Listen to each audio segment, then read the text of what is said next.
I'm 43 years old. This country was at war in Afghanistan for 20 years. So almost half of my life, this country was at war in Afghanistan. And I personally watched, the men in my platoon, but also my larger brigade combat team, which was a part of the 10th Mountain Division, 3rd Brigade. We bled the ground red in Afghanistan. And I watched my men do extraordinary things in support of a grateful nation and in support of the mission there. And to watch Afghanistan be surrendered in the way that it was extremely difficult. And I think something that President Trump and Secretary Hegseth really understand is that when America makes a decision to get involved in any conflict, we have a moral obligation to have a clear-cut end state to what that operation looks like, a clear exit strategy to what that operation looks like, and to make sure that victory is clearly defined.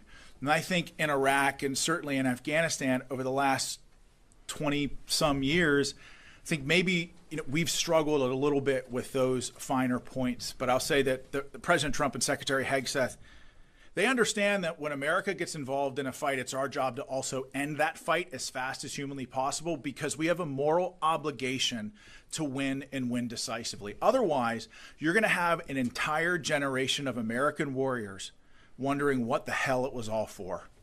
And I know that every day I wake up and I draw breath.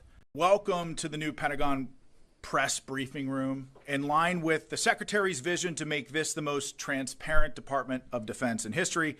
I gave you my personal commitment to make these briefings more routine. So today is the first of many, and considering the significant U.S. military operations as directed by the President this weekend, now seemed as appropriate time as any to fulfill that obligation to all of you.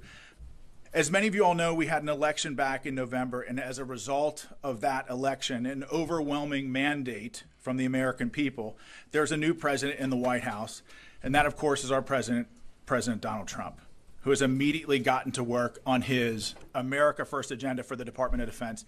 Among those are 4 top-line points that I think are very important for those in this room to understand. Those are protecting the U.S. homeland, deterring China, and maintaining the ability to strike America's enemies anywhere in the world, and then also asking our allies to do more.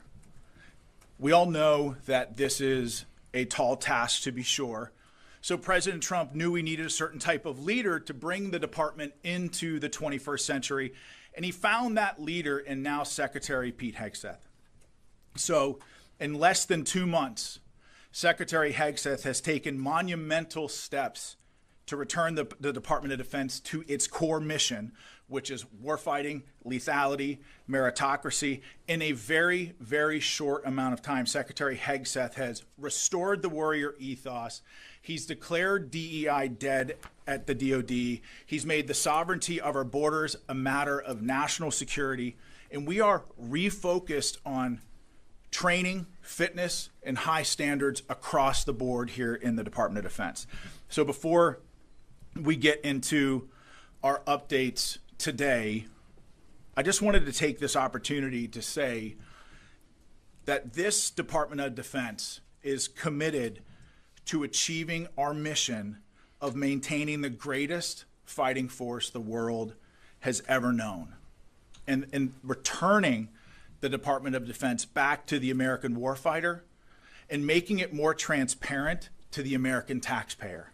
So starting out, as I'm sure you've all seen over the weekend, U.S. Central Command Forces initiated a series of operations consisting of precision strikes against Iran-backed Houthi targets across Yemen to restore freedom of navigation and reestablish American deterrence. For years, the Houthis have targeted U.S. military ships and aircraft. They've hit commercial ships as well, including U.S. flagged vessels, and they threaten our personnel overseas. Houthi terrorists have launched missiles, one-way attack drones at U.S. warships over 170 times, and at commercial vessels 145 times since 2003. I know what it's like to be in a situation when you're under fire by the enemy, your life is at risk, the life of your friends and your battle buddies is at risk, and you're prohibited from returning fire.